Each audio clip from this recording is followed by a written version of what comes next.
My skin is black. What you looking My at? skin Yeah, is black. I feel so good to be black right now. is black. What you look- Welcome to episode 153 of the Black in Fashion podcast. Thank you guys for tuning in, and I hope that you are enjoying our season 5 years strong. I'm probably going to be talking about 5 years strong the entire season just because we just have come so far and we have just put out a lot of education, information, and it has helped so many different people, and we've gotten so much amazing feedback over the last 5 years. So we celebrating this 5-year anniversary the whole year long, okay?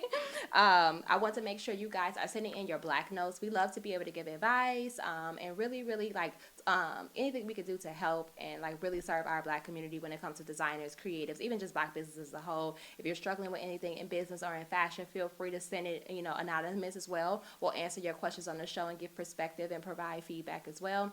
We love to get your BNF videos, like talk a little bit about what makes you black in fashion and how you like being black in fashion and what does it really mean to you, okay? So, of course, we can't start any episode without acknowledging our wine sponsor. Our wine sponsor is Lavelle Wine. They have a Chenin Blanc that's absolutely amazing, as you guys can see on the table here. And you can check them out at Happy Court or visit their website to find out all the different locations. Now, today, I am joined by AiShah. AiShah is the owner of Athleisure. Athleisure is a modest luxury, active, and comfort wear for men and women in the athleisure market. If you guys don't know what the athleisure market, it is comfort clothing. It's things that you can work out in. It's like things that transition from day to night, like very soft fabrics, lots of knits and that. And AiShah is going to get into depth with us. AiShah, welcome. Thank you for joining us this evening. Thank you so much for having me. Yes. So I don't like to start any episode without doing my little this or that. So since we're going to be in the athleisure space, I'm going to go that route this time. So hoodie Okay. or sweatshirt? Hoodie, Joggers or leggings? leggings. Sports bra, tank top?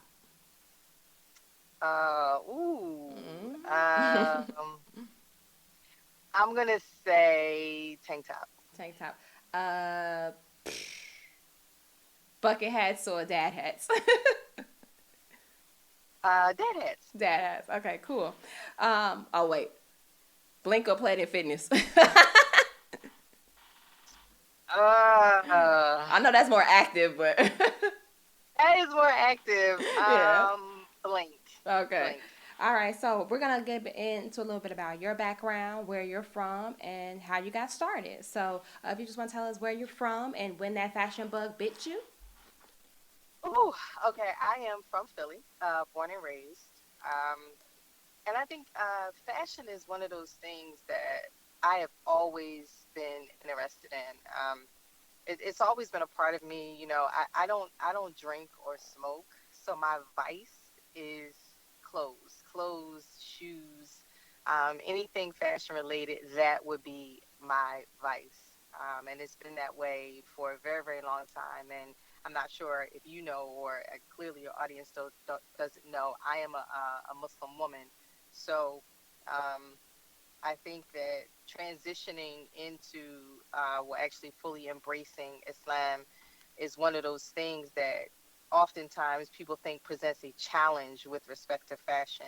However, I don't think you lose that. You don't lose your sense of style. You don't lose your love of fashion. I just think that you change how you express it. So it's not something that's new. As they say, I'm not new to this. I'm true to this. Boom. That's my line. Been in love with fashion for a very long time. Gotcha. Now, as far as like getting your brand started, what did that process look like for you? Did you do everything by yourself? Did you like have to get help from others? Like, and where did the name Influence Athleisure? How did you come up with that? Well, the funny thing is that Influence was actually not the first name that I wanted. I had another name, and I had a logo and everything designed for that name. And then I actually, did the research to kind of make sure that name wasn't taken. Oh, wow. And then I found out that it actually was taken. It was just spelled a little bit differently. So I had to kind of pivot. And I came up with influence because one of the things that I wanted for the brand is that I wanted to influence the mindset of people in terms of what they think about modest fashion.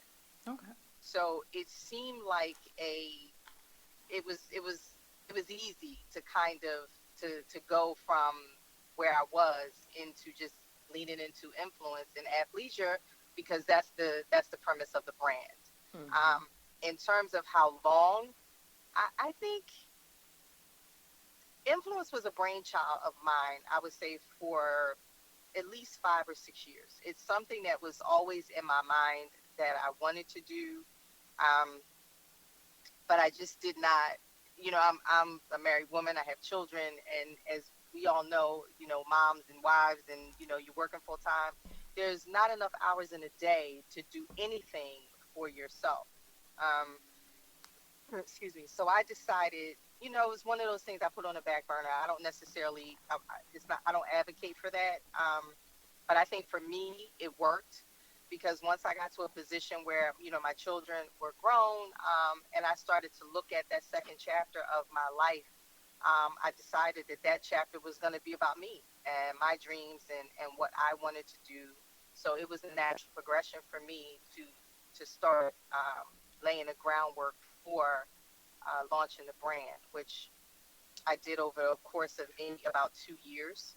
Um, just doing homework. I did, wonderful mentorship programs and, as a YouTube University, Google University, read books and, tried to do as much research as I possibly could to make sure that when I launched the brand, that I launched it correctly. I took my time. I made sure that everything that I needed to do legally, professionally, all of that was in order before I took the leap and actually launched a brand. So while my road may be less than conventional, may have been less than conventional, I'm happy with it because I didn't cut any corners. I took my time, I thought it out, and I was able to put forth a brand that means a lot to me, and it's one that I'm very proud of. Gotcha. Okay, I love that for you. So tell me, as far as like when it comes to designing like collections and putting out a brand, do you have like a design process? And are you manufacturing your goods? Are you doing it USA based, or are you doing it China, Pakistan? Where are you getting your stuff from, and what does that design process look like for you? I have several manufacturers in different places. All of them are overseas. Um, the design process for me is I, you know, when I think of something, I see things, and I think it. The one thing about being in the modest space is that right now, in this day and time in society, there are so many different avenues for expressing yourself in terms of fashion. People can express themselves in so many different ways using fashion, but the modest space is not one that has a good amount of choices. You're very, very limited in terms of, commercial brands. You're very, very limited in what it is that you can do in the modest space. So I actually get my inspiration from designs that are not modest that I like, and then I play with them and figure out how to make them modest. Oh, I love So that. so that's kind of, it could be anything. I'll see a t-shirt, I'll see a mini skirt, or I'll see tights, and then my brain starts working. It's like, okay, how can I make this, keep the fashion, keep the edge, but make it more modest. So I think that's where the inspiration comes from. And, I just go to it and I play with it and till I come up with something that I like. Oh, good.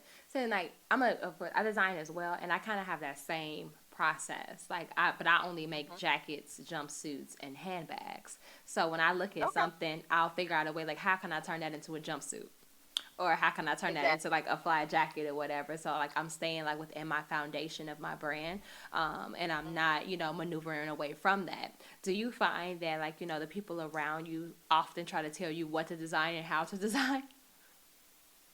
No, actually, I don't. Um, I do not find that. I know that in the design space that there are a lot of people who experience that. Mm-hmm. But I'm blessed, whereas, and you know what? It may be because there really isn't a lane for modest fashion. You know what I mean? There really isn't a lane. Like you said, for example, you design jackets and things of that, handbags. There are lanes for those. Mm-hmm. So if if somebody has a jacket, they have a line, a jacket, or a designer there, it's a common design, it's a common thing to design a jacket. So there's always, well, maybe you should do it this way. Well, I've done it that way and it worked, this way for me. But I think because the lane is it's open. I don't want to say that there aren't, modest designers, because they absolutely are, but they're far less. So I think that my lane is a little bit wider. It's a little more open because there's not too many, it's not oversaturated. Gotcha. See, yeah, that makes it like a niche market. Like, so you can like really, really Hmm. get in there and like maximize and monetize that market because there's not a lot of people in that space. Right, Yeah, that's right. what's up. That's And what's it up. and that's where it comes from. I think that, trying to be someone that has a level of style or cares about fashion, and when you're going to, different brands and designers, and you're trying to find, okay, well, I like this, but it's too short, it's too, so there is a level of frustration when you cannot find things that speak to you, and not just you as a woman, but just your entire being, whether you're modest for religious purposes, or whether you're modest because you're shy, or I've had women who have um wanted to wear pieces in my brand because they had just had children and they weren't confident, and they weren't comfortable, and they wanted, just wanted to be a little bit more covered, but they wanted to be stylish in it. So there are a whole host of reasons why people opt to cover. For me, the option to cover is, because I'm a Muslim woman, that's paramount for me. But what I have found in this space is that modesty is not something that is just for Muslim women or just for religious women. There are a lot of women out there who just simply would prefer to just dress a little bit more modest, and would dress a little bit more modest if they found pieces and items of clothes that allowed them to do that without compromising their style. Gotcha. See, I think I'm a mix. I have my times like when I really want to dress modest as well, and it's like it's so hard to find clothing that ain't tight as hell, like Hmm. low cut. Like it's so much stuff. Like I was actually speaking to one of my clients recently. I'm like, there's a market for women who want to dress just I ain't gonna say regular, but just dress but not having everything hanging out. Like they don't want to have Yeah, everything tight, that's like getting a little bit older. So like, absolutely. and it's a big market I think for that. We need to start monetizing on that market.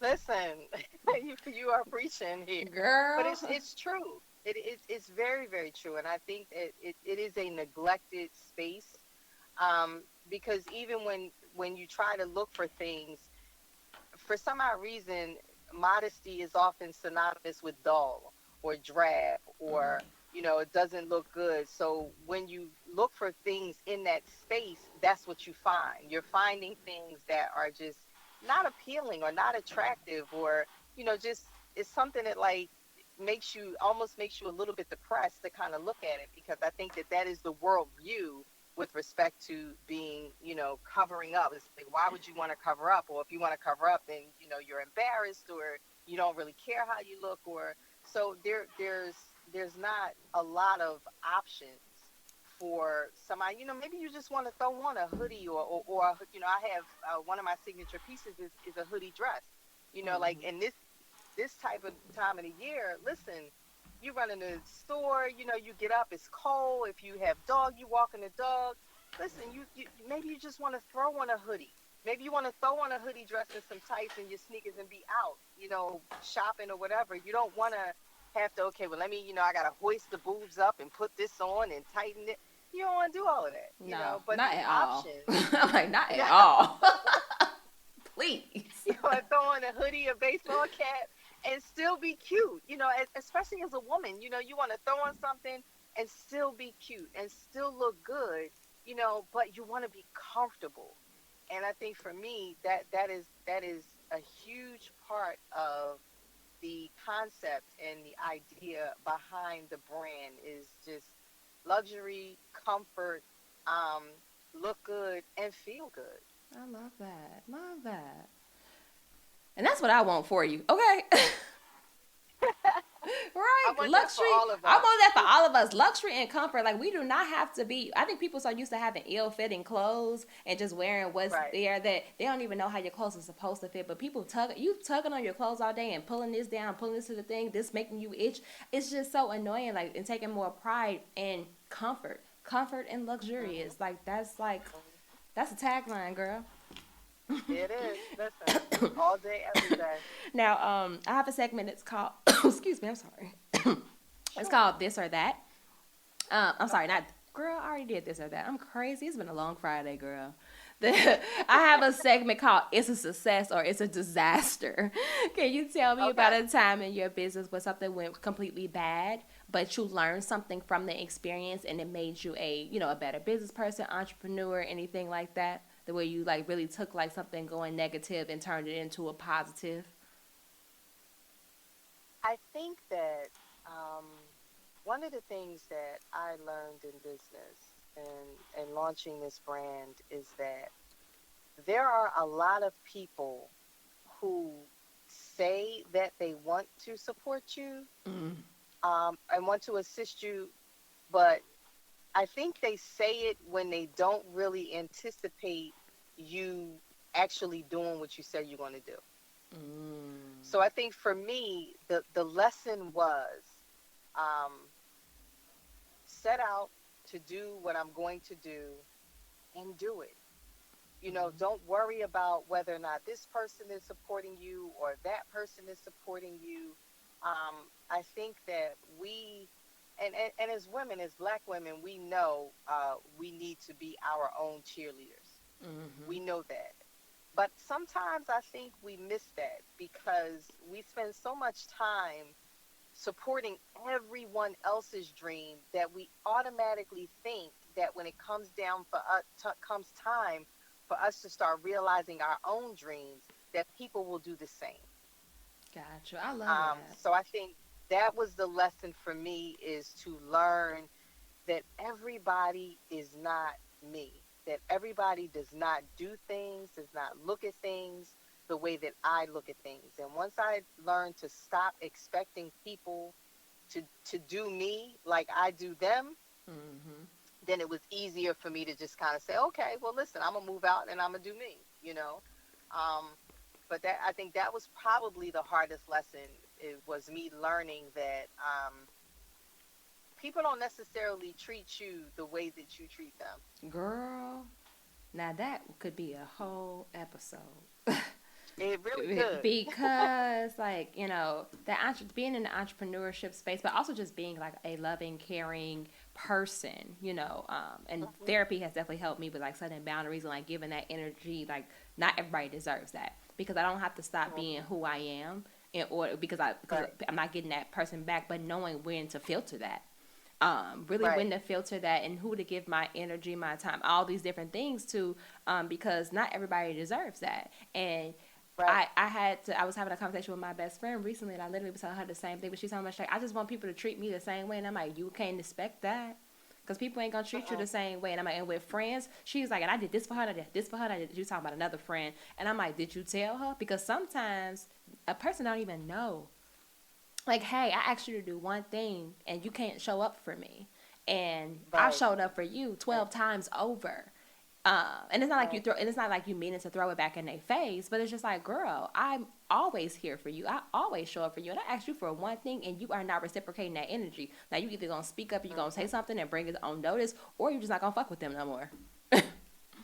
You know what? And that's real though. It's a hard reality. And you always see these things on social media, these memes and different things that says, listen, check on your strong friend. You Mm-hmm. know, because when you are the person that everybody goes to, when you are the person, whether it's advice or whether it's, a shoulder to lean on, when you are that person, oftentimes you don't require a lot. Right. True. You really don't. Like but when you do require it, a lot of times you get disappointed. And I Mm-hmm. think that's because people are so used to you not requiring it that they can't really grasp the fact that in one instance you actually do require it. Mm-hmm. And it can be a huge letdown. Um, it really can be. It can be very, very disappointing, but that's unfortunately that's the nature of relationships. Absolutely. Ain't that something? So I have one more segment before we wrap up, and Sure. it's called It's a Muse. And I just Okay. want you to share whether it is a book, a mantra, an affirmation, anything that continues to push you forward and drive you forward that you'd want to share with another creative. It could be a prayer, scripture, anything. You know what? I think for me, and as I started this conversation, I told you that that I was Muslim, Mm-hmm. and one of the things that we believe in Islam is what's meant for you won't miss you, Mm-hmm. and I think that that is an important piece because sometimes when you see other people moving and you see the blessings that they may get in their life, or you may feel some type of way or whatever the case is, but I think a constant reminder for me is that, listen, every single thing that I am meant to have, there is not a soul in this world that can block that for me. Mm. You know what I mean? Everything that's meant for me is going to be for me, and there's going to be no question about it, and that gives me comfort. It's like, listen, if something didn't happen in the way that I wanted it to happen, it's because that wasn't meant for me. Mm. There's something else out there that's meant for me, and then I keep pushing until that thing, becomes obvious, becomes evident. So I think that is something that I constantly remind myself of every single day. What's meant for me is not gonna miss me. I hear that. Especially, when you put out the questionnaire, you said entrepreneurship definitely not for the faint. I'm like, ain't that right, girl? Because what's meant Not for at you all. is what's meant for you is what's for you. Okay. Not at all. Not at all. But I wouldn't trade it in the world. I've traded for anything in the world. As hard as it is and as difficult as it is, and I think that's one of the things that I wish entrepreneurs would do more is like talk about, the fight The and the struggles challenges. and sometimes the pitfalls and the challenges. Absolutely. You know, and despite all of that, I love what I do. I Mm-hmm. love my brand. I love my customers. I love creating. I love seeing people in the things that I created. I wouldn't trade any of it for anything. I think all of it has been instrumental in bringing me to the point that I am now, and will be instrumental in taking me to the point that I need to get to. Taking me to get to the next level. Absolutely. I love that. So I'm going to put all of your social media handles as well as your website in the show notes. But just for our listeners, if you just want to throw them out so they know where to follow you and how to shop with you and how to get in contact with you. Absolutely. The website is www.influenceathleisure.com. My social media, I'm on Instagram is influence.athleisure. I'm on Facebook as Influence Athleisure, and I'm also on TikTok as Influence Athleisure. Thank you so much, Aisha, for joining us today. You have an amazing Friday. And I definitely will be on the website checking it out and see what I can back because I love to support my black designers. Well, I appreciate you, and I wish you all of the best. I think your podcast is absolutely amazing, and it's necessary. So I definitely appreciate you, and I wish you all the best, all the success in the future. Thank you so much. You have a great day, love. Thank you. You All do right. the same. Bye bye. I know. And as I always say, people, stay black. Peace out. But side note, though, I'm going to start making sure I have on a black designer every time I come on this podcast. Today, I am wearing Adrian Amaya. This little number right here. I'm going to stand up so y'all can see it. Boom, bow, boom. Okay? And then last week when I was on the show, I had on something by Sanji. So, peace out.